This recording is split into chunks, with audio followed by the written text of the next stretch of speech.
Hey, church families, we turn to Joshua 22 today. The promised land has been conquered. All the people of Israel know exactly where they're supposed to live and know what their possession is. And now it's just time for everybody to go home and to enjoy the spoils of the victory. As chapter 22 opens up, Joshua sends 2.5 tribes, the tribes of the Gadites, the Reubenites, and the half tribe of Manasseh, back to the eastern side of the Jordan River. Prior to the conquest of the land of Canaan, these 2.5 tribes had asked Moses if they could have their possession on the eastern side of the Jordan River. And Moses agreed with the condition that they would fight alongside their brothers until the whole promised land was under the possession of the Israelites. Now that it is, Joshua releases them to go home to the eastern side of the Jordan River. And so they do. On the way home, before they cross the river on the western side, they set up a replica of the altar of the Lord. And then they went home. Well, the other 9.5 tribes heard about this replica, and they were disturbed. They were worried.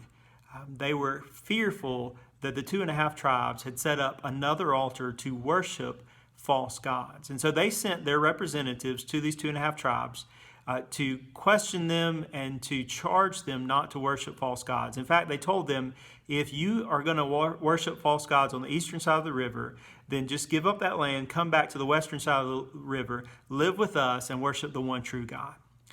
Well, when the 2.5 tribes heard this concern, they were heartbroken because that was not their intent at all. Their intent was to set up this replica of the altar of the Lord as a witness to the fact that they also were people of the Lord. They wanted these 9.5 tribes, every time they came to the Jordan River, to know that on the other side there were 2.5 tribes of people who were also people of the Lord. In fact, in the last verse, in verse 34, it says, "The people of Reuben and the people of Gad called the altar witness, for they said, it is a witness between us that the Lord is God." They wanted this altar, this replica, to be a witness to the fact that they were the people of God. As believers of Christ, as followers of Christ, we also have witnesses. In our life, you may have a physical witness in your house about who you are as a believer, but we all carry with us our personal witness. And our personal witness is the way that we live our life. We all have the fruit of our inner life, and that declares who we are. Paul in Galatians tells us that the fruit of the Spirit is love, joy, peace, patience, kindness, goodness, faithfulness, gentleness, and self-control. When we exhibit this fruit, we declare to others that we are a person of God.